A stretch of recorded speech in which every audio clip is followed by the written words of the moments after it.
ನಬಾರ್ಡ್ ಅಂತ ಹೇಳಿದ್ರೆ national bank for agricultural and rural development ಅಂತ ಹೇಳಿ. ಅಂದ್ರೆ ರಾಷ್ಟ್ರೀಯ ಕೃಷಿ ಮತ್ತು ಗ್ರಾಮೀಣಾಭಿವೃದ್ಧಿ ಬ್ಯಾಂಕ್. ಇಲ್ಲಿ ಹುದ್ದೆಗಳಿಗೆ ಅರ್ಜಿಯನ್ನ ಕರೆದಿದ್ದಾರೆ. ಟೋಟಲ್ 162 ಹುದ್ದೆ ಖಾಲಿ ಇದೆ. ಅಖಿಲ ಭಾರತದಲ್ಲಿ ಈ ಹುದ್ದೆಗಳು ಖಾಲಿ ಇರುತ್ತೆ. ಯಾವ್ಯಾವ ಹುದ್ದೆ ಅಂತ ಹೇಳಿದ್ರೆ ಗ್ರೂಪ್ ಬಿ ಡೆವಲಪ್ಮೆಂಟ್ ಅಸಿಸ್ಟೆಂಟ್ ಹುದ್ದೆ ಇದಾಗಿರುತ್ತೆ. ಅಂದ್ರೆ ಸಹಾಯಕ ಹುದ್ದೆಗೆ ಅರ್ಜಿಯನ್ನ ಕರೆದಿದ್ದಾರೆ. ಸ್ಯಾಲ್ರಿ 44,500 ರೂಪಾಯಿಂದ ಹಿಡಿದು 89,150 ರೂಪಾಯಿ ತನಕ ತಿಂಗಳಿಗೆ ಸ್ಯಾಲ್ರಿ ಇರುವಂತಹ ಜಾಬ್ ಇದಾಗಿದೆ. ಯಾವ್ಯಾವುದು ಅಂದ್ರೆ ಗ್ರೂಪ್ ಬಿ ಡೆವಲಪ್ಮೆಂಟ್ ಅಸಿಸ್ಟೆಂಟ್ ಮತ್ತೆ group B development assistant Hindi ಹುದ್ದೆ ಆಗಿರುತ್ತೆ. ಡೆವಲಪ್ಮೆಂಟ್ ಅಸಿಸ್ಟೆಂಟ್ ಹುದ್ದೆ 159 ಖಾಲಿ ಇದೆ. ಡೆವಲಪ್ಮೆಂಟ್ ಅಸಿಸ್ಟೆಂಟ್ ಹಿಂದಿ ಹುದ್ದೆ 3 ಖಾಲಿ ಇದೆ. ಟೋಟಲ್ 162. ನೆಕ್ಸ್ಟ್ ಇದರ ಸೆಲೆಕ್ಷನ್ ಪ್ರೋಸೆಸ್ನ ವಿವರ ನೋಡೋದಾದ್ರೆ ಪ್ರಿಲಿಮಿನರಿ ಎಕ್ಸಾಮ್ ಇರುತ್ತೆ. ಅಂದ್ರೆ ಫಸ್ಟ್ ಪ್ರಿಲಿಮ್ ಎಕ್ಸಾಮ್ ಇರುತ್ತೆ, ಅದಾದ ನಂತರ ಮೇನ್ ಎಕ್ಸಾಮ್ ಇರುತ್ತೆ, ಆಮೇಲೆ ನಿಮ್ಮನ್ನ ಇಂಟರ್ವ್ಯೂ ಮಾಡ್ತಾರೆ, ಅಂದ್ರೆ ಸಂದರ್ಶನ ಮಾಡ್ತಾರೆ. ಇದಿಷ್ಟು ಸೆಲೆಕ್ಷನ್ ಪ್ರೋಸೆಸ್ನ ವಿವರ.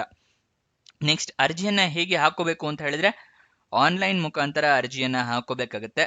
ಆನ್ಲೈನ್ ಮುಖಾಂತರ ಅರ್ಜಿ ಹಾಕೊಳ್ಳೋಕ್ಕೂ ಮುಂಚೆ ನೋಟಿಫಿಕೇಶನ್ ಸಂಪೂರ್ಣವಾಗಿ ಓದ್ಕೊಳ್ಳಿ. ಏನೇನು ಎಲಿಜಿಬಿಲಿಟಿ ಕ್ರೈಟೀರಿಯಾ ಇದೆ ಅಂತ ತಿಳ್ಕೊಂಡ ನಂತರ ಅರ್ಜಿಯನ್ನ ಹಾಕೊಳ್ಳಿ.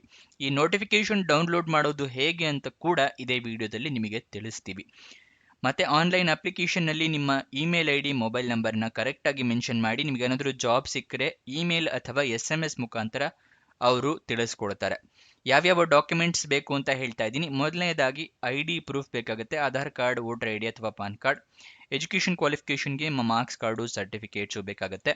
ಏಜ್ ಪ್ರೂಫ್ಗೆ ನಿಮ್ಮ SLC ಮಾರ್ಕ್ಸ್ ಕಾರ್ಡ್ ಅಥವಾ ಡೇಟ್ ಆಫ್ ಬರ್ತ್ ಸರ್ಟಿಫಿಕೇಟ್, ನಿಮ್ಮ ಪಾಸ್ಪೋರ್ಟ್ ಸೈಜ್ ಫೋಟೋ, ನಿಮ್ಮ ರೆಸ್ಯೂಮೆ, ಮತ್ತೆ ನಿಮ್ಗೆ ಏನಾದರೂ ಎಕ್ಸ್ಪೀರಿಯನ್ಸ್ ಇದ್ರೆ ಎಕ್ಸ್ಪೀರಿಯನ್ಸ್ ಸರ್ಟಿಫಿಕೇಟ್, ಇದಿಷ್ಟನ್ನು ರೆಡಿ ಮಾಡಿ ಇಟ್ಕೊಳ್ಳಿ.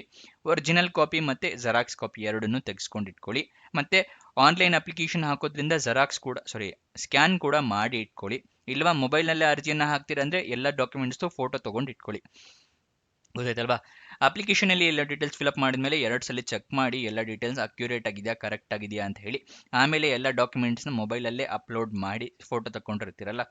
ಆಮೇಲೆ ಇದರ ಅರ್ಜಿ ಶುಲ್ಕವನ್ನ ತಿಳ್ಕೊಳ್ಳೋದಾದ್ರೆ ಎಲ್ಲ ಕ್ಯಾಂಡಿಡೇಟ್ಸ್ಗಳಿಗೂ ಕೂಡ 550 ರೂಪಾಯಿ ಅರ್ಜಿ ಶುಲ್ಕ ಇರುತ್ತೆ. ಆದರೆ SC/ST ಕ್ಯಾಂಡಿಡೇಟ್ಸ್ಗಳಿಗೆ ಮತ್ತೆ ಅಂಗವಿಕಲ ಕ್ಯಾಂಡಿಡೇಟ್ಸ್ಗಳಿಗೆ 100 ರೂಪಾಯಿ ಅರ್ಜಿ ಶುಲ್ಕ ಇರುತ್ತೆ. ಆನ್ಲೈನ್ ಮುಖಾಂತರನೇ ನೀವು ಅರ್ಜಿ ಶುಲ್ಕವನ್ನ ಪೇ ಮಾಡಬೇಕಾಗುತ್ತೆ. ಅಪ್ಲಿಕೇಶನ್ ಫಿಲ್ಅಪ್ ಮಾಡಿ ಅರ್ಜಿ ಶುಲ್ಕವನ್ನು ಪೇ ಮಾಡಿ ಆಮೇಲೆ ಅಪ್ಲಿಕೇಶನ್ನ ಸಬ್ಮಿಟ್ ಮಾಡಿ. ಅಪ್ಲಿಕೇಶನ್ ಸಬ್ಮಿಟ್ ಆದ ಮೇಲೆ ಅಪ್ಲಿಕೇಶನ್ ನಂಬರ್ ಏನಾದರೂ ಬಂದರೆ ಅದನ್ನು ಬರೆದಿಟ್ಕೊಳ್ಳಿ, ನಿಮ್ಮ ಫ್ಯೂಚರ್ ರೆಫರೆನ್ಸ್ಗೆ ಬೇಕಾಗುತ್ತೆ. ಅಪ್ಲಿಕೇಶನ್ ಓಪನ್ ಆಗಿದ್ದ ದಿನಾಂಕ 17 ಜನವರಿ 2026, ಕೊನೆಯ ದಿನಾಂಕ 3 ಫೆಬ್ರವರಿ 2026.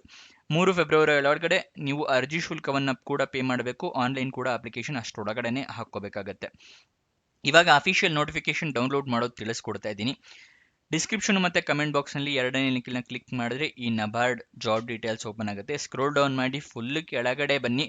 ಅಫಿಷಿಯಲ್ ನೋಟಿಫಿಕೇಶನ್ ಅಂತಿದೆಯಲ್ಲ ಅದರ ಪಕ್ಕದಲ್ಲೇ ಕ್ಲಿಕ್ ಅನ್ನು ಕ್ಲಿಕ್ ಮಾಡಿದ್ರೆ ನಿಮಗೆ ನೋಟಿಫಿಕೇಶನ್ ಓಪನ್ ಆಗುತ್ತೆ. ಯಾವತ್ತಿಂದ ಯಾವತ್ತೊಳಗೆ ಅಪ್ಲಿಕೇಶನ್ ಹಾಕ್ಕೋಬೇಕು, ಮತ್ತು ಯಾವ್ಯಾವ ಜಾಬ್ ಇರುತ್ತೆ, ಯಾವ್ಯಾವ ದಿನಾಂಕದಂದು ನಿಮಗೆ ಎಕ್ಸಾಮ್ಸ್ ಇರುತ್ತೆ ಅಂತ ಕೊಟ್ಟಿದ್ದಾರೆ ಇಲ್ಲಿ. 21 ಫೆಬ್ರವರಿ 2026ಕ್ಕೆ ಪ್ರಿಲಿಮ್ ಎಕ್ಸಾಮ್ ಇರುತ್ತೆ. ಮೇನ್ ಎಕ್ಸಾಮ್ 12 ಏಪ್ರಿಲ್ 2026ಕ್ಕೆ ಇರುತ್ತೆ. ಗೊತ್ತಾಯ್ತಲ್ವಾ? ಯಾವ್ಯಾವ ಪ್ಲೇಸ್ನಲ್ಲಿ ಎಷ್ಟೆಷ್ಟು ಹುದ್ದೆ ಖಾಲಿ ಇದೆ ಅಂತ ಎಲ್ಲ ಕೊಟ್ಟಿದ್ದಾರೆ. ಅದನ್ನೆಲ್ಲ ಸಂಪೂರ್ಣವಾಗಿ ಓದ್ಕೊಳ್ಳಿ. ಇನ್ಸ್ಟ್ರಕ್ಷನ್ ಇರುತ್ತೆ, ಅದನ್ನೆಲ್ಲ ಸಂಪೂರ್ಣವಾಗಿ ಓದ್ಕೊಂಡ ನಂತರ ಅರ್ಜಿಯನ್ನು ಹಾಕ್ಕೊಳ್ಳಿ. ಗೊತ್ತಾಯ್ತಲ್ವಾ? ಅರ್ಜಿ ಎಲ್ಲಿ ಕೊಟ್ಟಿದ್ದೀವಿ, ಮತ್ತು ನಿಮಗೆ ನೋಟಿಫಿಕೇಶನಲ್ಲಿ ಕೊಟ್ಟಿರ್ತಾರೆ ಯಾವ್ಯಾವುದಕ್ಕೆ ಏನೇನು, ಅಂದರೆ ಎಕ್ಸಾಮ್ನಲ್ಲಿ ಏನೇನು ಸಿಲೆಬಸ್ ಇರುತ್ತೆ ಅಂತ ಕೂಡ ಕೊಟ್ಟಿರ್ತಾರೆ. ಅದನ್ನು ಸಂಪೂರ್ಣವಾಗಿ ಓದಿ. ಅಪ್ಲೈ ಆನ್ಲೈನ್ ಅಂತ ಇದೆ ಅದರ ಕೆಳಗಡೆನೆ, ಅದರ ಪಕ್ಕದಲ್ಲೇ ಇರೋ ಕ್ಲಿಕ್ ಹೇರ್ ಅನ್ನೋದನ್ನು ಕ್ಲಿಕ್ ಮಾಡಿ ನಿಮಗೆ ಅಪ್ಲಿಕೇಶನ್ ಓಪನ್ ಆಗುತ್ತೆ. ಅಲ್ಲಿಂದ ನೀವು ಅಪ್ಲೈ ಮಾಡ್ಬೋದು. ನೋಡಿ ಈ ರೀತಿ ಓಪನ್ ಆಗುತ್ತೆ. ಆನ್ಲೈನ್ ಫೀಮ್ ಪೇ ಮಾಡೋದಕ್ಕೂ ಕೂಡ 3 ಫೆಬ್ರವರಿ ಮುಂಚೆನೇ ಹೇಳಿದಾಗೆ. ಮುಂಚೆನೇ ರಿಜಿಸ್ಟ್ರೇಷನ್ ಆಗಿದ್ರೆ ಇಲ್ಲಿ login for already registered candidates ಅಂತ ಇದೆಯಲ್ಲ, ಇದನ್ನು ಕ್ಲಿಕ್ ಮಾಡಿ. ಹೊಸದಾಗಿ ರಿಜಿಸ್ಟ್ರೇಷನ್ ಆಗಬೇಕು ಅಂದರೆ click here for new registration ಅಂತ ಕ್ಲಿಕ್ ಮಾಡಿ. ನಿಮ್ಮ ಬೇಸಿಕ್ ಡೀಟೇಲ್ಸ್ನ ಫಿಲಪ್ ಮಾಡಬೇಕಾಗುತ್ತೆ. ಹೆಸರು, education, email ID, mobile number ಅದೆಲ್ಲ ಫಿಲಪ್ ಮಾಡಬೇಕಾಗುತ್ತೆ. ರಿಜಿಸ್ಟ್ರೇಷನ್ ಆದಮೇಲೆ ಅಪ್ಲಿಕೇಶನ್ ಓಪನ್ ಆಗುತ್ತೆ, ಅಪ್ಲೈ ಮಾಡಬಹುದು. ಇಲ್ಲಿ how to apply, frequently asked questions ಇದರಲ್ಲೆಲ್ಲ ಓದ್ಕೊಳ್ಳಿ ನಿಮ್ಗೆ ಏನಾದ್ರು ಡೌಟ್ಸ್ ಬಂದರೆ. ಗೊತ್ತಾಯ್ತಲ್ವಾ? ನೆಕ್ಸ್ಟ್ ಅಫಿಷಿಯಲ್ ವೆಬ್ಸೈಟ್ ಅಡ್ರೆಸ್ ಬೇಕು ಅಂತ ಹೇಳಿದ್ರೆ nabard.org, ಇದು ಅಫಿಷಿಯಲ್ ವೆಬ್ಸೈಟ್ನ ಅಡ್ರೆಸ್ಸು. ಈ ಅಫಿಷಿಯಲ್ ವೆಬ್ಸೈಟಿಗೆ ಹೋಗಿ ಅಲ್ಲಿಂದ ಕೂಡ ನೀವು ಜಾಬ್ ಡೀಟೇಲ್ಸ್ ತಿಳ್ಕೊಬಹುದು. ನೋಟಿಫಿಕೇಶನ್ ಕೂಡ ಅಲ್ಲಿಂದನೂ ಕೂಡ ಡೌನ್ಲೋಡ್ ಮಾಡ್ಕೋಬಹುದು. ಆದರೆ ಸ್ಟೆಪ್ಸ್ ತುಂಬ ಆಗುತ್ತೆ. ಅದಕ್ಕೋಸ್ಕರ ಡೈರೆಕ್ಟ್ ನೋಟಿಫಿಕೇಶನ್ ಲಿಂಕ್ಗೆ ಕೊಟ್ಟಿದ್ದೀವಿ ನಿಮಗೆ. ಇವಾಗ ವಯೋಮಿತಿಯ ಡೀಟೇಲ್ಸ್ನ ನೋಡೋಣ. ಮಿನಿಮಮ್ 18 ವರ್ಷ ಆಗಿರಬೇಕು. ಮ್ಯಾಕ್ಸಿಮಮ್ 35 ವರ್ಷದವರು ಕೂಡ ಅರ್ಜಿಯನ್ನು ಹಾಕಬಹುದು. ಆದರೆ ಕೆಲವೊಂದು ಕ್ಯಾಟಗರಿ ಅವರಿಗೆ ವಯೋಮಿತಿ ಸಡಿಲಿಕೆ ಕೊಟ್ಟಿದ್ದಾರೆ. OBC ಅವರಿಗೆ 3 ವರ್ಷದ ಸಡಿಲಿಕೆ ಇದೆ. SC/ST ಕ್ಯಾಂಡಿಡೇಟ್ಸ್ಗಳಿಗೆ 5 ವರ್ಷದ ಸಡಿಲಿಕೆ ಇದೆ.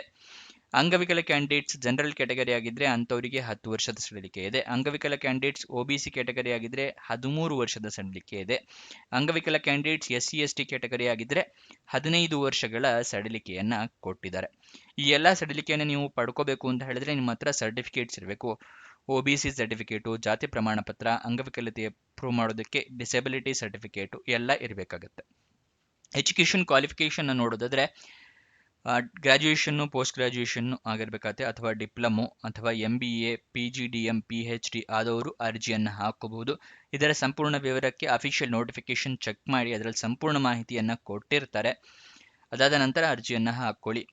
ಯಾವ ವೆಬ್ಸೈಟಿಂದ ಜಾಬ್ ಡೀಟೇಲ್ಸ್ ತಿಳಿಸ್ತಾ ಇದ್ದೀವಿ ಅಂದರೆ ನಮ್ಮದೇ ವೆಬ್ಸೈಟ್ ಕ್ರಿಯೇಟ್ ಮಾಡಿದ್ದೀವಿ ನಿಮಗೋಸ್ಕರ, prgovernmentjobs.com ಅಂತ ಹೇಳಿ. ಇದರ ಲಿಂಕು ಡಿಸ್ಕ್ರಿಪ್ಷನ್ ಮತ್ತು ಕಮೆಂಟ್ ಬಾಕ್ಸ್ನಲ್ಲಿ ಕೊಟ್ಟಿದ್ದೀವಿ, ಅಲ್ಲಿಂದ ಕ್ಲಿಕ್ ಮಾಡಿ ಅಪ್ಲೈ ಮಾಡಬಹುದು.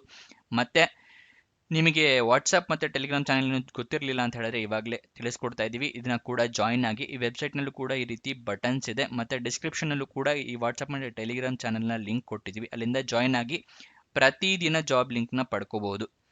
ಕೊನೆ ತನಕ ನೋಡಿದ್ದಕ್ಕೆ ಧನ್ಯವಾದ. ಇನ್ನೊಂದು ಜಾಬ್ ವಿಡಿಯೋ ಜೊತೆ ಸಿಗೋಣ. ಬಾಯ್ ಬಾಯ್.